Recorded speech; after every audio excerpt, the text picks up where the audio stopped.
everyone, and welcome to the Average USA Citizen Show. This episode is entitled All About the Electoral College. Now remember, last week I was talking about how to become President and Vice President of the United States, and I brushed on the topic of the Electoral College.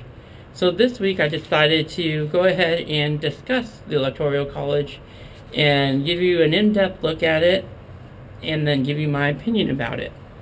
As always, at the Average USA Citizen Show, we encourage all of you to participate. So if you have an opinion about this episode, go ahead and leave a message on the YouTube channel here, or go ahead and leave a posting on my Facebook page on the Average USA Citizen Facebook page. Okay, so let's go ahead and get started. The Electoral College is administered by the National Archives and Record Administration. It was established by our founding fathers as a compromise between election of the president by Congress and election by popular vote. The people of the United States vote for the electors, who then vote for the president. Now, let's go ahead and look at all about the electors.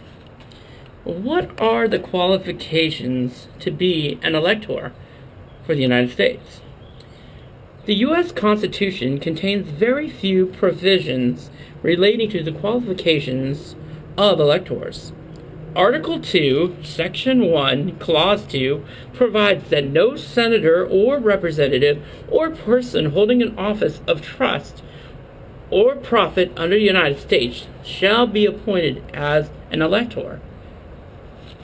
So that's pretty, it's pretty simple, They even talk about a little bit about, they don't want to have somebody who, is a rebel against the United States, like during the Civil War times. I don't know if that's, applicable to today's time, but that's how it is. State certification of electors is generally significant to establish the qualification of electors. So there's actually a form that is filled out that gives the electors, that shows the qualifications of the electors and says who they are. Now, who selects the electors? Who picks these people? The process for selecting electors varies throughout the U.S., but generally speaking, the political parties nominates electors at their state party conventions, or by a vote of the party's central committee in each state. Okay, so that gives you a little idea of who selects them. Electors are often selected to recognize their service and dedication to their political party. They may be state elected officials, party leaders, or persons who have a personal or political affiliation with the presidential candidate. Then, the voters in each state choose the electors on the day of the general election. The electors' names may or may not appear on the ballot below the names of the candidates running for president, depending on each state's rules. Important to know.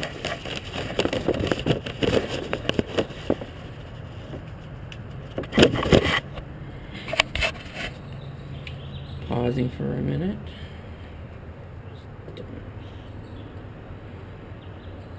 Just hold on for 1 minute. Go ahead and stop for that minute. Go ahead and edit this part out.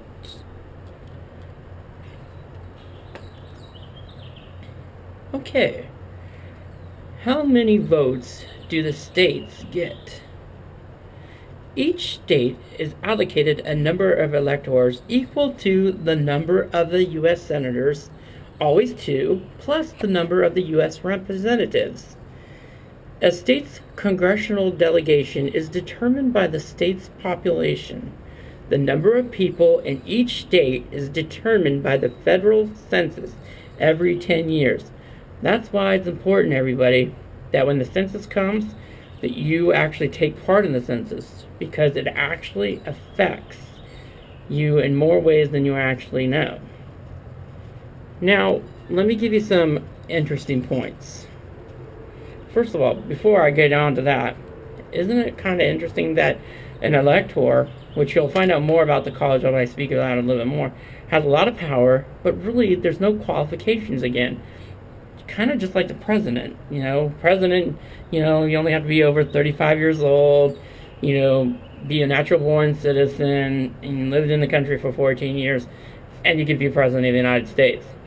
Well, to be an elector, which is a highly regarded position, and be part of the Electoral College, basically, you just need to be a citizen, and picked by the political party of your choosing to be that. It's kind of interesting to me that, there's not a lot of qualifications for that.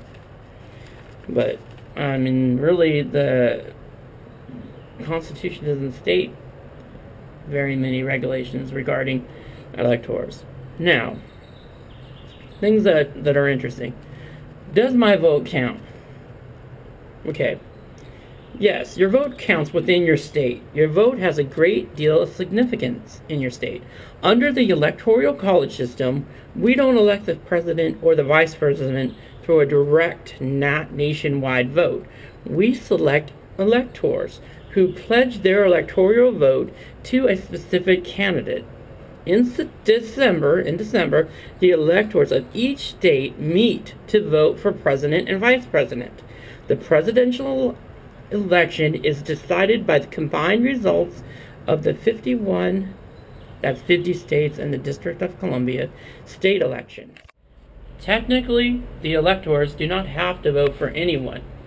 The Constitution does not require them to do so. And throughout the history of the presidential elections, some have indeed voted for someone else. But tradition holds that the electors vote for the candidate chosen by their state, and so the vast majority do just that. Note, now this is important, a candidate can win the popular vote and not win the Electoral College and not be elected president. It can and has happened. So, what happens if no presidential candidate gets 270 electoral votes? Well, if no candidate receives the majority of electoral votes, the House of Representatives elects the president from the 3 presidential candidates who receive the most electoral votes. Each state delegation has 1 vote. The Senate will elect the vice president from the 2 vice president candidates with the most electoral votes. Each senator would cast 1 vote for VP. If the House of Representatives fails to elect a president by Inauguration Day, the VP-elect serves as acting president until the deadlock is resolved in the House. Why did our founding fathers include the Electoral College in the Constitution? You see, they included it in the Constitution for 2 reasons. 1, to give states with small populations more of an equal weight in the presidential election, and 2, they didn't trust the common average U.S. citizen man. They didn't trust the average man to be able to make an informed decision on which candidate would make the best president. Because at the time, most average citizens couldn't read or write. You see, when the Constitution was written, not many people knew a whole lot about government either, or about politics, or even about presidential elections. A large number of people were farmers who lived in rural areas where they were far more concerned with making a living and providing for their families than they were with who was going to run for which office. Many of these people, like I said, couldn't read or write, so reading a ballot would be impossible. And even still, the founding fathers did not believe that the average U.S. citizen could choose a candidate correctly. So now it's my opinion. You see, I believe that the Electoral College is an outdated, antiquated part of the Constitution. We, the average U.S. citizens, can and should be allowed to make the final decision on the candidates that are provided for us.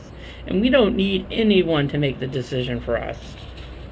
But the only way that the Electoral College is going to be taken away is by an amendment to the Constitution, which needs a 2/3 majority vote in both houses of the Congress, and ratified by 3/4 of the states. So, we need a 2/3 majority vote in both the Senate and House of Representatives, and 3/4 of the states to ratify it. That's where we have the problem. See, amendments to the Constitution are quite hard. Also, I think another reason why we still have the Electoral College is it gives the political parties, the big political parties, a lot of power. And if they take that power out of their hands and put it in the people's hands, it seems like maybe the control will be gone a little. I don't know about you, but I think this antiquated system of the Electoral College needs to be changed. So now it's up to you. What do you guys think? Do you think that the Electoral College is something that we should keep? Or do you think it should be changed? Do you have an opinion? Do you think it's important? I think it's quite important, especially since we're coming up now to our elections. How would you feel if, the president-elect got voted in by the electors but didn't receive the popular vote? And how do you feel when you're not trusted to make a decision on who your president is going to be? I don't know. I pay taxes. I think I'm smart enough to make a decision. So let's try to make a change. If we come together and we speak to our representatives, our senators, our representatives in the House, and push this, maybe one day we can change it. Maybe one day we can get rid of this antiquated system of the Electoral College. Okay, everyone, just like I always say, with great freedom comes great responsibility. My name is David Cohen. I'm your host of the Average USA Citizen Show, and I'll see you next time.